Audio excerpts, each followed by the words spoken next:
Olha, hoje e amanhã a TV Manaíra recebe os candidatos à Prefeitura de João Pessoa para uma conversa de 15 minutos sobre os projetos de cada um para a capital, de cada candidatura, né, para a capital paraibana. Então roda a vinheta.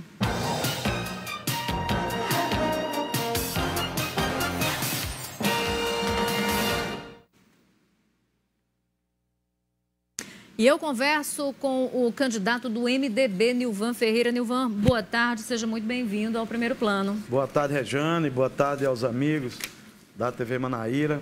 Muito obrigado pelo convite e também por estar aqui para a gente discutir um pouquinho sobre os temas de João Pessoa, os temas da campanha. Essencial que a gente faça isso nessa reta aí final, né, Nilvan? Muito. É a gente abrir o programa todo falando de Covid, porque a gente tem algumas aí medidas sendo tomadas em João Pessoa, a suspensão das atividades presenciais em escolas e centros particulares. A gente tem aí o governo do estado dizendo que, mostrando que existe um aumento significativo no número de casos, ou seja, a situação é de alerta.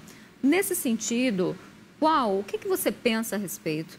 Qual o teu projeto, Nilvan, em sendo eleito para João Pessoa? Porque, sendo eleito, janeiro está aí, ainda teremos a pandemia da Covid, nem todo mundo estará ainda com a vacinado, se a vacina já estiver disponível até lá.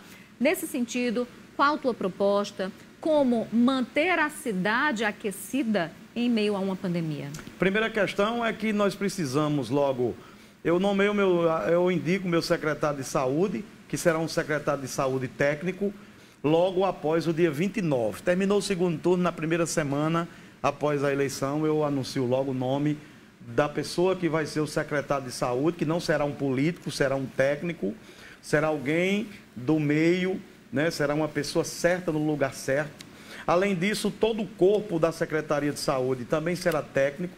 E mais, eu vou anunciar, concomitantemente ao anúncio do secretário de Saúde, um grande comitê de gestor de crise, composto por especialistas, sanitaristas, epidemiologistas, pessoas da academia, da universidade, para que nós possamos ter uma verdadeira cruzada no tocante ao acompanhamento, planejamento e execução de um grande programa que possa fazer com que a cidade não tenha a evolução dos casos como o governo está anunciando. Eu estou dizendo isso para deixar claro para João Pessoa que comigo não tem lockdown. Não vai fazer, mesmo se o número de casos aumentar? Não, eu vou trabalhar para controlar. Eu vou botar os PSF para cuidar dos casos no começo, vai ter medicação, vai ter o tratamento adequado, as UPAs vão estar preparadas e também a nossa rede hospitalar. Agora, com o Nilvan na prefeitura, não tem lockdown. E eu vou mais à frente. As escolas privadas em Campina Grande já estão funcionando desde agosto. E não ocasionou nenhum tipo de anormalidade em relação à Covid-19. Então, você acha que é gestão? O problema aqui é gestão, tanto municipal como também estadual. Eu não posso concordar para justificar a ineficiência dos governos no tocante à Covid, fechar. Essa economia não aguenta fechar. Nós temos que fazer tudo certinho daqui para lá, e eu vou fazer certo, com a melhor equipe técnica na saúde em relação ao Covid, porque nós temos que, em janeiro, abrir a rede privada de educação. E como é que fica a rede pública? A rede pública nós vamos, consequentemente, de forma planejada, abrir também a rede pública. Nossas crianças estão tristes, engordando, estão depressivas, porque enquanto as nossas crianças não estão na escola, elas estão no shopping. E os shoppings estão todos empantufados de gente. As nossas crianças não estão nas escolas, mas estão nas ruas, Rejane. Então, essa desculpa, eu não sei qual objetivo tem de fazer um atropelo tão grande, um problema tão grande, a vida das crianças, a questão pedagógica e a nossa economia em relação ao Covid. Comigo não tem lockdown. Eu vou trabalhar para reabrir as escolas a partir do final de janeiro. Agora, o outro projeto que está colocado tem perspectiva disso, porque você está vendo aí, os que acompanham o outro candidato que disputa a eleição para a prefeitura, já inclusive na reunião com o Ministério Público, as faculdades estão fechando por conta de um relatório que a Secretaria de Saúde apresentou. Mas não é baseado no aumento do número de casos, registro, ou seja, dados técnicos? E o que é que prova que o aumento está acontecendo por conta das faculdades? E o senhor acha que se abrir escolas, isso também não vai interferir? E por que os shoppings não causam aumento de casos? Por que é que os bares... Mas o senhor acha que não causa? Porque existe muita crítica, inclusive, da abertura dos shoppings, praça de alimentação. Houve muita crítica exatamente por conta disso, porque é gente aglomerada junto, comendo, num lugar onde não tem circulação de ar. Eu entendo. Nós precisamos ter claro é o seguinte, a cidade não pode parar. Isso é apenas uma desculpa para justificar a ineficiência nos cuidados com a Covid. Nós temos que ter um plano delimitado a médio e a longo prazo, de acompanhamento estatístico, de tratar os casos no início, quando forem aparecendo, um grande comitê gestor composto por pessoas eficientes para acompanhar essa política, uma política definida de recursos, para não faltar absolutamente nada, para que esse grande comitê que integra a Secretaria de Saúde possa gerenciar esse momento de crise e a Prefeitura convocar o Estado também para ser parceiro nessa batalha. O senhor vai testar as pessoas? Porque, inclusive, essa semana agora, ontem, acho que ainda ontem, o Estadão trouxe uma reportagem sobre os testes de Covid, diz que o prazo de validade de muitos testes, de 6.800.000 testes, está muito perto do fim, ou seja, testes que poderiam ter sido distribuídos para os municípios e que não foram. Né? Como é que o senhor pretende, então, também testar a população, já que disso também dependem as políticas de enfrentamento? Exato. Se você não sabe onde é que o inimigo está, você não tem como combatê-lo numa guerra. E nem isso estão fazendo. E fizeram muito pouco isso. Então, olha como uma coisa ela foi meio que equivocada na questão estratégica.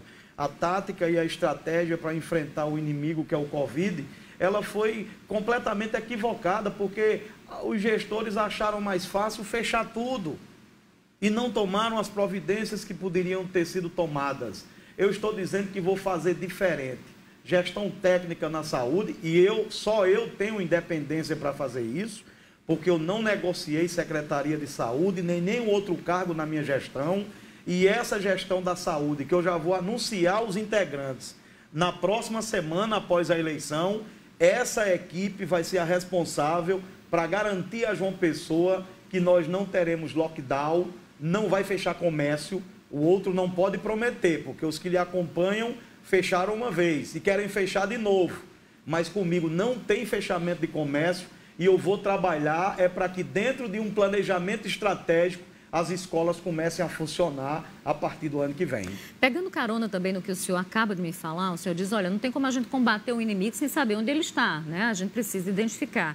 E aí eu queria retomar o papo da gente hoje cedo na Band News FM Manaíra, porque eu disse, olha, a gente leva também esse papo hoje para a TV Manaíra. A respeito, a gente acabou de sair aí do Dia da Consciência Negra, né? A gente tem casos de racismo se multiplicando em várias partes do país.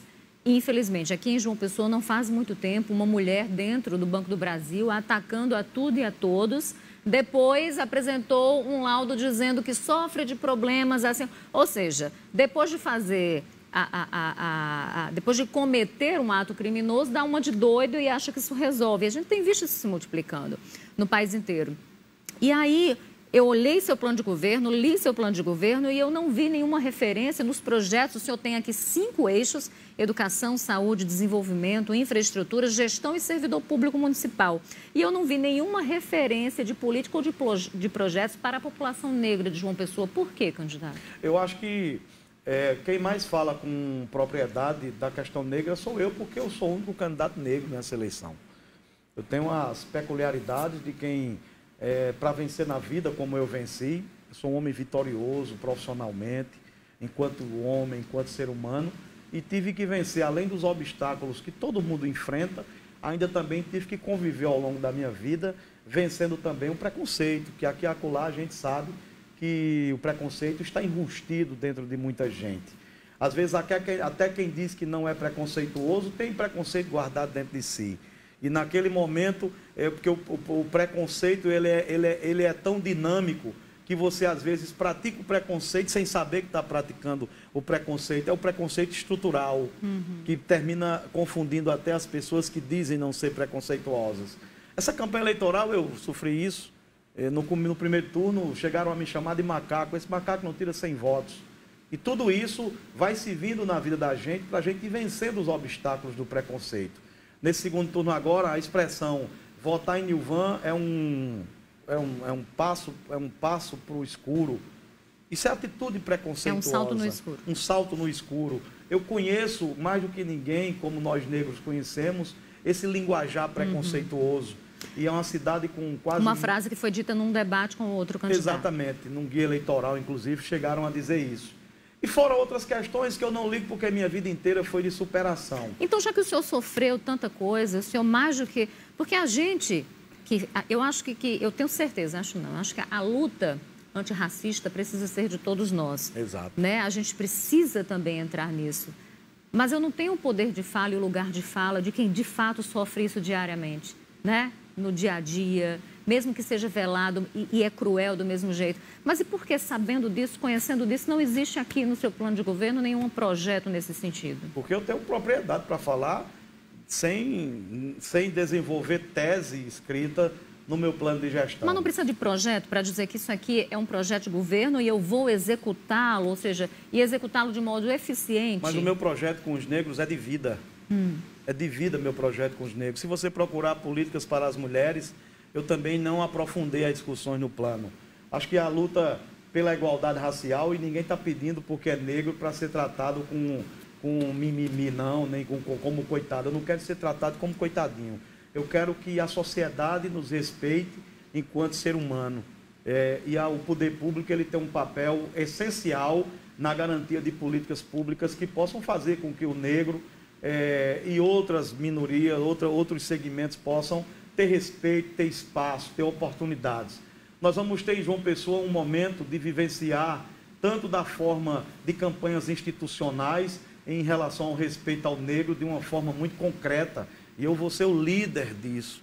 Eu vou mostrar que não é a cor que determina o caráter ou a competência de uma pessoa. Não é a melanina que determina isso. O que determina isso são outros valores. São outros valores que são mais importantes dentro e fora do ser humano. E nós vamos ter, inclusive, políticas públicas para poder vencer esses espaços que são vazios e que podem ser preenchidos e dadas as oportunidades devidas ao público negro.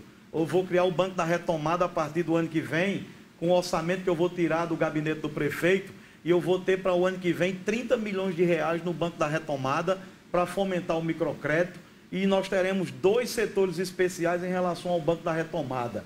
Facilidades de microcrédito para mulheres, chefes de família, que querem empreender e colocar um próprio negócio, e também para o jovem negro.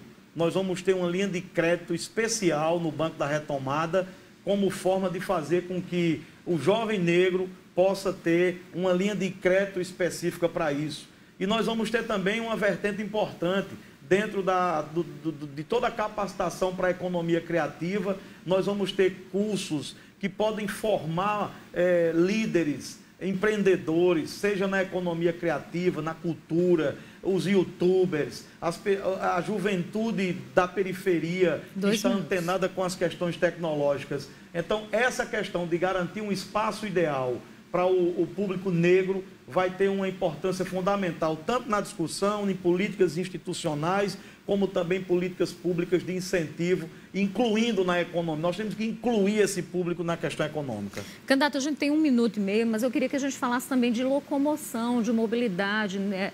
Qual o seu projeto, né, para melhorar a locomoção do pessoense dentro da cidade e combater os gargalos que a gente sabe que existem em horários de pico e que tem lugares aqui de João Pessoa que simplesmente travam. Verdade. Nesse sentido? Usar a tecnologia para que o ônibus possa ser mais ágil, melhorar a qualidade do ônibus. Tem uma tecnologia na prefeitura hoje em parceria com o Google, que só se a gente usar ela, que já está na CEMOB, a gente vai economizar o tempo em 25%. Nós vamos fazer isso e ampliar para importantes corredores. Desengavetar o projeto do BRT, buscar os recursos com emendas parlamentares e também junto do governo federal, Caixa Econômica, para poder... E alguns gargalos importantes que nós pretendemos resolver. Vou citar 2. A elevação de Mangabeira para Valentina, que é um problema quando o rio sobe, e ali a subida do altiplano, construir o viaduto daquele local.